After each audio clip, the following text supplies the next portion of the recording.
पुण्याच्या वडगाव पुलाकडे येणं टाळा असं आवाहन पोलिसांकडून करण्यात आलंय। रास्ता रोको आंदोलनामुळे पर्यायी मार्गांचा वापर करण्याचं आवाहन पोलिसांनी केलंय। मुंबई सातारा महामार्गावरील दोन्ही मार्ग हे बंद आहेत। नसरापुरातील अत्याचार आणि हत्या प्रकरणानंतर रास्ता रोको आंदोलन या भागामध्ये सुरू आहे। त्याच्यामुळे पुण्याच्या वडगाव पुलाकडे येणं टाळा असं आवाहन पोलिसांकडून करण्यात आलेलं आहे। ही सध्याची थेट दृश्य आपण या ठिकाणी पाहताय। ग्रामस्थ जे आहेत ते रस्त्यावर उतरलेले आहेत आणि त्याच्यामुळे वाहतूक कोंडी मोठी झालेली आहे। महामार्गावरच या ठिकाणी ग्रामस्थ उतरलेले आहेत। नसरापूरमध्ये चिमुकलीवर अत्याचार करत तिची हत्या झाली। आरोपीला 7 तारखेपर्यंत पोलीस कोठडी सुनावण्यात आलेली आहे। ग्रामस्थ मात्र आक्रमक आहेत।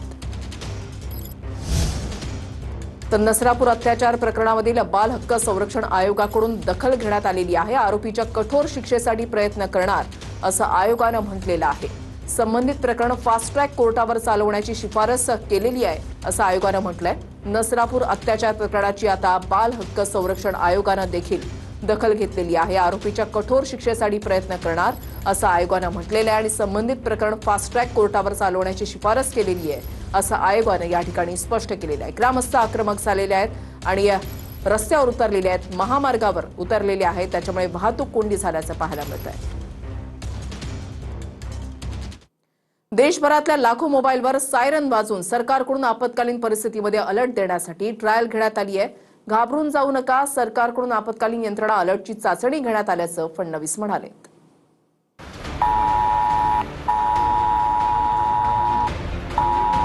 सरकारनं आज देशभरात आपत्कालीन यंत्रणा अलर्टची चाचणी केली। या चाचणीच्या वेळेला अनेकांच्या मोबाईलवर सायरन सारखा जोरात आवाज आला।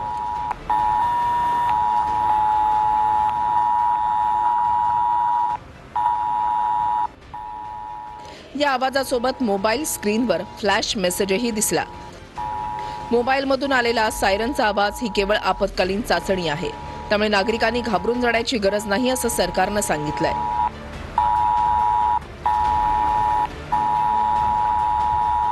आपत्कालीन परिस्थितीमध्ये नागरिकांना सतर्क करण्यासाठी असे अलर्ट पाठवण्यात येणार आहेत। धोक्याच्या परिस्थितीमध्ये नागरिकांना थेट मोबाईल फोनवर अलर्ट मिळतील। भूकंप, सुनामी, वीज कोसळणं, पूर, गॅस लिकेज असे धोके नागरिकांना तातडीनं कळवले जातील।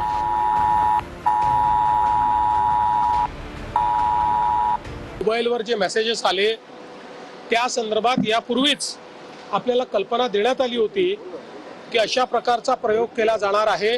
युद्धाच्या काळात, आपत्तीच्या काळात, आणीबाणीच्या काळात प्रत्येक व्यक्तीच्या मोबाईलवर त्याच्या भाषेमध्ये आता आपल्याला अलर्ट देता येणार आहे।